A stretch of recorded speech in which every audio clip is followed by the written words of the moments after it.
This is going to be the first part of my series, Scary Reddit Stories. Let's get started. Job rules. The most important rule at my job is to never create a physical record. I found what the last person in my position wrote, and I think I'm in danger. It started 6 months ago. I was fresh out of grad school with a master's in history, a mountain of debt that gave me nightly anxiety attacks, and a resume that was getting ignored by every museum and university in a 3-state radius. I was applying for everything: retail, data entry, barista.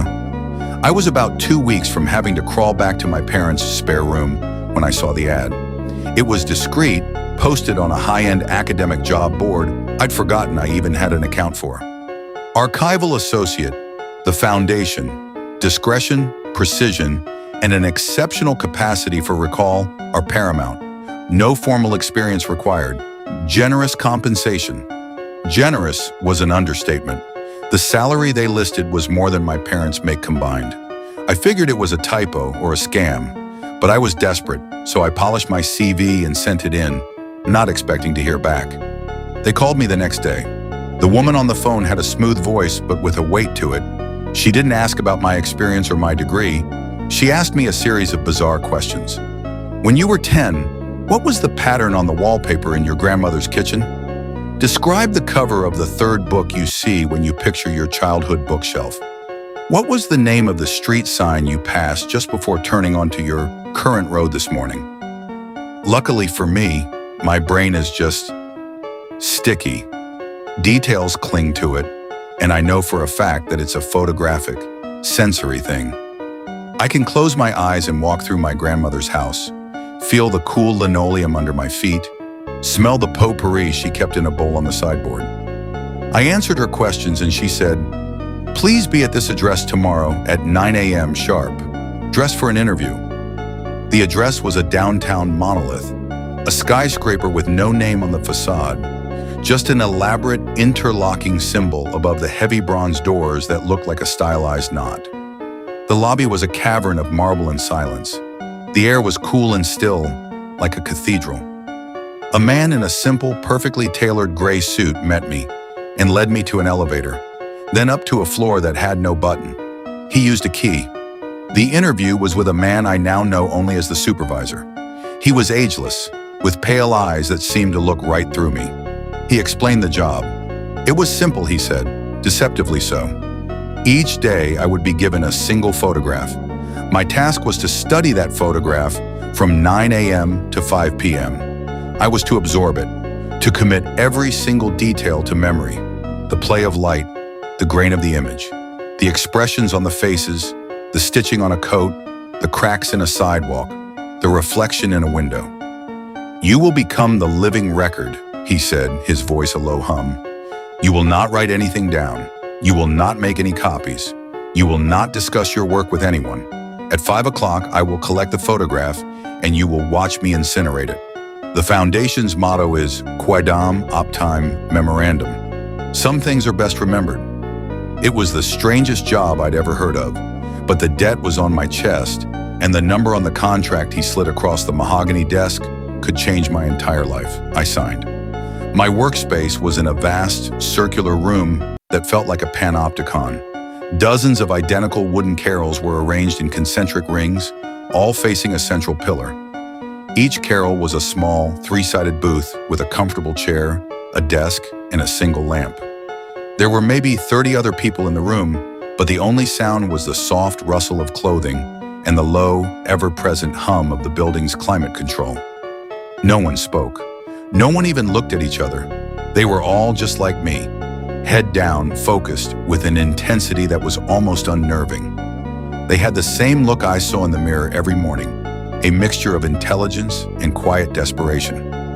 The first photograph was of a dusty, empty ballroom, ornate, peeling plasterwork on the ceiling, a single chandelier draped in cobwebs. Sunlight streamed through a grimy, arched window, illuminating a universe of dancing dust motes. That was it. For 8 hours, I just looked. I memorized the way the shadows fell, the specific pattern of the water stains on the far wall, the number of crystal pendants missing from the chandelier, 17. At 5 p.m., the supervisor came, took the photo with a pair of tongs, and I followed him to a small, soundproofed room containing a sleek, modern furnace. He unlocked it, slid the photo inside, and pressed a button. A soft whir, a flash of orange light, and it was gone. He nodded at me, and I went home. The days fell into a rhythm. A new photo every morning. A wedding party from the 1920s. The bride smiled just a little too tight. A grimy factory floor. Men in flat caps staring grimly at a piece of machinery. A desolate stretch of highway at dusk. A single abandoned car with its door hanging open. A crowded market in a city I couldn't place. Faces blurred with motion except for one small child staring directly at the camera. Their expression utterly blank. They were all unlabeled. No dates, no locations, no context. Just moments, frozen and silent. My colleagues remained phantoms. We'd nod sometimes in the elevator or the sterile break room where we'd microwave our sad, solitary lunches. But we never spoke. It was a rule and a powerful one. It was as if we were all part of some silent monastic order. I saw a woman who couldn't have been older than me, but her eyes had the haunted, distant look of a war veteran. An older man always rubbed his left temple, a constant, rhythmic motion as he stared at his photos. We were all islands. The dreams started about a month in. At first, they were just echoes. I'd dream I was standing in the dusty ballroom, and I could smell the decay and the dry rot. I'd hear the faint, ghostly echo of a waltz. I woke up feeling unsettled but dismissed it. My job was to stare at images all day.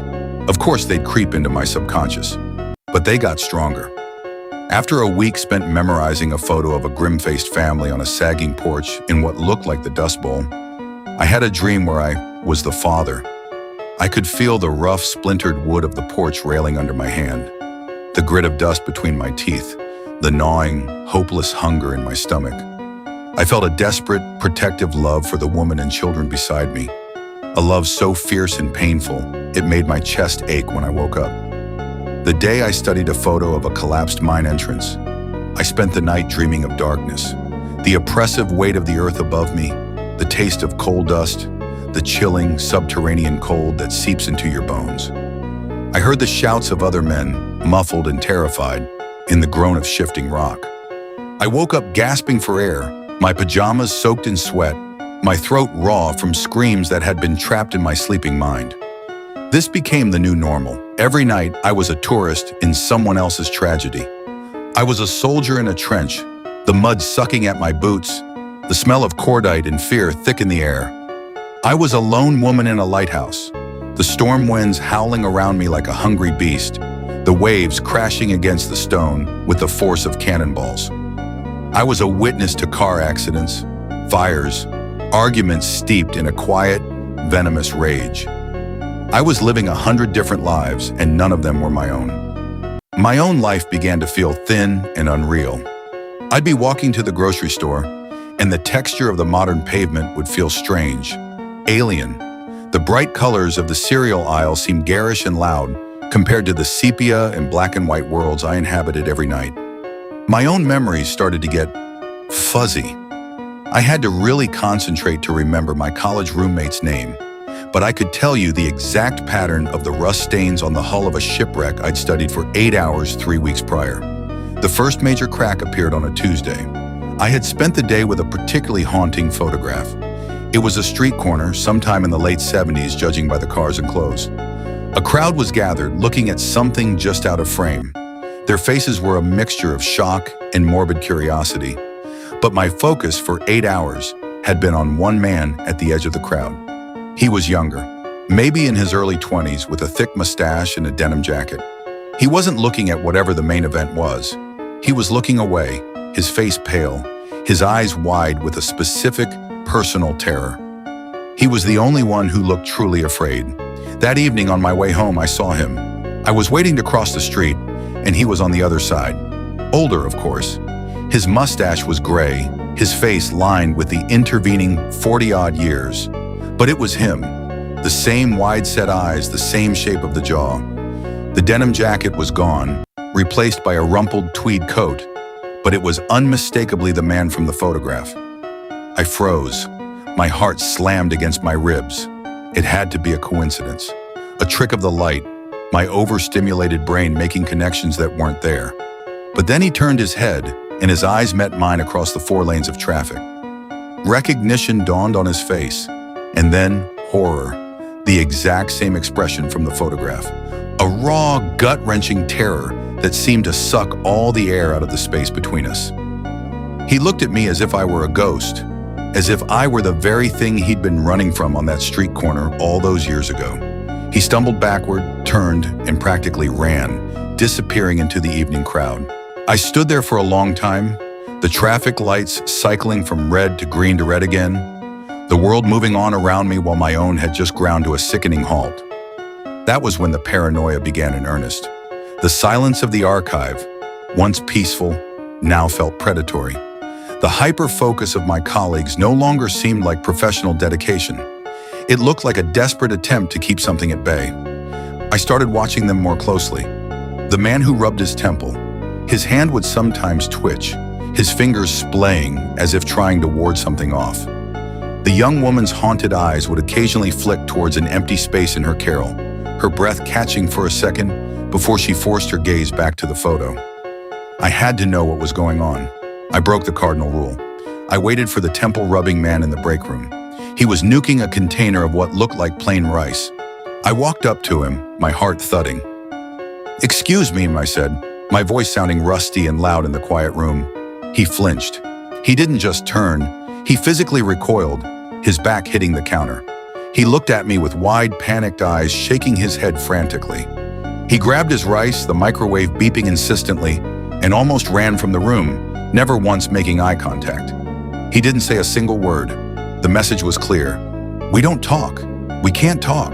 Maybe we're not allowed to talk, or maybe we're just too afraid of what might happen if we do. Then people started to disappear. One Monday, the corral to my left was empty. The man who sat there, a quiet fellow with thinning hair, was just gone. No one mentioned it. His desk was cleared out, as if he'd never existed. 2 weeks later, the woman with the haunted eyes was gone too. Her corral also wiped clean.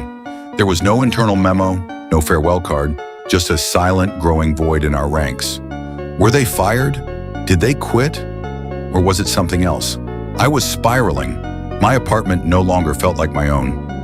I'd catch a flicker of movement in my peripheral vision and turn to see a shadow that looked like a soldier in a trench coat. The scent of ozone and rain would fill my living room on a clear night, a phantom echo from a photo of a lightning-struck tree. The breakthrough, if you can call it that, came last week. I sat down at my desk and my hand brushed against something taped to the underside. It was a small, folded piece of paper. My blood ran cold. It felt deliberate, clandestine. I waited until my hand stopped shaking, then slipped it into my pocket. I spent the day in a fugue state, staring at a photo of a single, withered black rose lying on a cobblestone street, my mind entirely on the note in my pocket. That night, in the privacy of my apartment, I unfolded it. It wasn't a note, not in the traditional sense. It was just a string of alphanumeric characters, a 7B3-C9D1-E4F8. I had no idea what it meant. A code? A web address? Then I remembered. Every archivist had a small, personal safe in the locker room for valuables. We set our own combinations, but this didn't look like a combination. It looked like a serial number, or a key. The next day, I watched the woman with the haunted eyes carol. It was still empty. I took a chance. After everyone had left, my heart pounding so hard I could hear it in my ears, I went to the locker room. I found her locker. Next to the combination dial was a small, almost invisible keyhole. It was an override. This had to be it. I looked for a key, but then it clicked. The sequence was a password for the digital lock on her safe. I typed in the sequence. There was a soft beep and a heavy click. The safe was full with paper. Scraps, notebooks, loose leaf sheets filled with a frantic, spidery handwriting. It was forbidden knowledge. The one thing we were never, ever supposed to do. She had been writing it all down. I took it all, stuffed it in my bag, and ran. I've spent the last 3 days poring over her notes. It's not a single coherent narrative. It's the fragmented, desperate research of a brilliant, terrified mind. There are clippings from obscure historical journals, printouts from physics forums, and pages of her own synthesis. And I finally understand. According to her notes, certain moments in time, certain places, are so saturated with trauma or violence or some powerful paradoxical emotion that they create a kind of scar on reality, a resonance. She used a lot of terms I barely understood: quantum entanglement, temporal feedback loops, mnemonic resonance. But the term she kept circling, the one she'd scrawled over and over in the margins, was genius loci, spirit of place. But she'd added her own qualifier, genius loci malignum. These aren't just memories of bad events. They are the events themselves still echoing. They are moments that have become sentient, predatory. A murder that was so brutal it imprinted itself on the room, and now the room itself lashes out at anyone who enters. A paradox, like a man who appears in a photograph of his own grandfather's unit years before he was born, creating a loop that attracts things, unwanted attention from outside. These are glitches in the fabric of the universe, hauntings of a moment, of a place, of an idea. The Foundation's job is to find these glitches. They capture them, and the way they capture a rogue moment, a sentient memory, is to take a photograph. The photograph acts as a physical anchor, a key, but it's unstable. The note explained the process. Step 1. The photograph isolates the entity. It traps the genius loci in a single, static image. Step 2. The archivist, through intense, prolonged focus, transfers the anchor from the photograph into their own consciousness. Our photographic memories, our ability to absorb every single detail, it's a prerequisite for the cage to work. We memorize the image so completely that our mind becomes the new vessel. Step 3. The photograph is incinerated. This destroys the original physical anchor, leaving the entity trapped entirely within the mind of the archivist. It has nowhere else to go. We are prisons, human prisons for things that should not exist. The motto, "Some things are best remembered," is a cruel, literal joke. They are remembered by us and only us, so that the rest of the world can forget, so that these malevolent echoes can't bleed out and harm anyone else. The few suffer for the many. The woman's journal entries chronicled her decline. Asterisk. October 12th, archived the boardwalk collapse. I can still hear the screams when it's quiet. Sometimes I smell the salt water and the fried dough. November 4th, saw the arsonist from the warehouse fire photo on the subway today. He looked right at me and smiled. It wasn't a human smile. December 19th, my sister came to visit. For a second, her face wasn't her face. It was the face of the porcelain doll from that abandoned nursery photo. I screamed. She thinks I'm having a breakdown. January 8th. I have archived 112 anomalies. There isn't much room left for me in here. I can't remember what I had for breakfast, but I know the exact number of buttons on the coat of a man who vanished from a ship in 1924. Her last entry was short. They're getting out. They're leaking. The cage is full. I've archived almost 200 of them now. 200 of these things. And the cage is full. My cage is full. My reality is fraying at the seams. Last night I was making tea, and for a full minute, my kitchen wasn't my kitchen. It was a cold, tiled morgue from a photo I'd studied months ago. The man from the 70s street corner. I see him everywhere now in crowds, his face always twisted in that same silent scream, always looking right at me. The walls of my apartment sometimes ripple and show me the peeling wallpaper of a Victorian seance room. The static on the radio whispers words in a language I don't know but understand with a cold dread. I think now that I am a walking, talking containment unit that has breached, and the entities I hold are starting to leak into the world around me. The other day, my landlord knocked on my door to ask about a water leak, and he flinched when he saw me. He said, "Sorry, for a second there.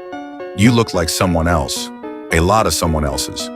He left without another word, his face pale. I found myself in my bathroom 2 nights ago, holding a bottle of pills. It felt like the most logical, rational thought I'd had in months. If I end it, they end with me. The memories, the things wearing the skins of memories, they all get erased. It would be a release. for me and for the world. But as I was about to do it, the supervisor's voice echoed in my head. You will become the living record. And I realized with a sudden, freezing certainty that this is what they want. This is the end of the job cycle. It's the Foundation's retirement plan. They hire us. They fill us up with these horrors until we break, and then we retire ourselves.